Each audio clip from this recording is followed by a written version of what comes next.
আমি ঘুম থেকে উঠেছি 4টে, আর এখন ঘড়িতে বাজে প্রায় 6টা বাজতে যায়। এই 2 ঘন্টার কোনো ক্লিপই নেই আমার কাছে। ভাই আমি কত লেট করে হয়ে যাচ্ছে দিনকে দিন। যাই হোক, এখনও কথা বলতে পারবো না, কারণ 6:30টার মধ্যে রেডি হয়ে না বেরোতে পারলে আমার তো খবর অবশ্যই আছে। তো তাই জন্য তাড়াহুড়ো করে রেডি হয়ে নিলাম। আর খুব কমফোর্টেবল একটা ড্রেস পরেছি, ঢলা প্যান্ট আর ঢলা গেঞ্জি, কারণ অনেকটা দূর যেতে হবে আমাদেরকে। আমার শরীরটা খুব একটা ভালো নেই।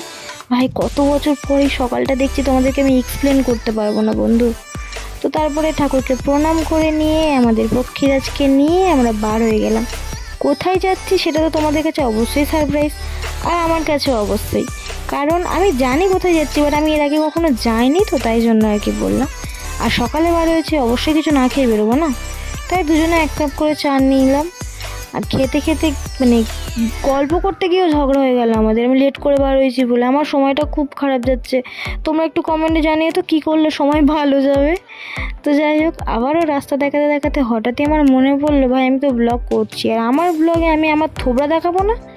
তাই জন্য একটু দুজনের থোবড়া দেখিয়ে দিলাম। কেমন লাগছে অবশ্যই কিন্তু আমাদেরকে জানিও। আর থোবড়া দেখাতে দেখাতে আমাদেরকে 2 নম্বর বার হোল্ড করতে হলো, তার কারণ বৃষ্টি। এই বৃষ্টিটা আমাদেরকে পিছু ছাড়বে না, আর একে তো লেট হয়ে গেছে, আরও লেট করাবে, এইরকম একটা সিদ্ধান্ত নিয়েছে। তো যাই হোক, এই দেখো 3 নম্বর বার আবারও দাঁড়িয়ে গেছি। ভাই কপাল খারাপ, বললাম না, সময় খারাপ পেলে আর যা হয়। একসাথে 2টো ট্রেন পাস হচ্ছে।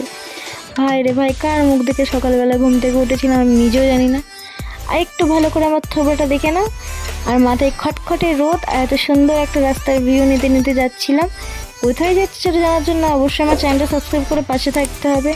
আরও নেক্সট ভিডিও আসবে, তবে তো জানতে পারবে কোথায় যাচ্ছি।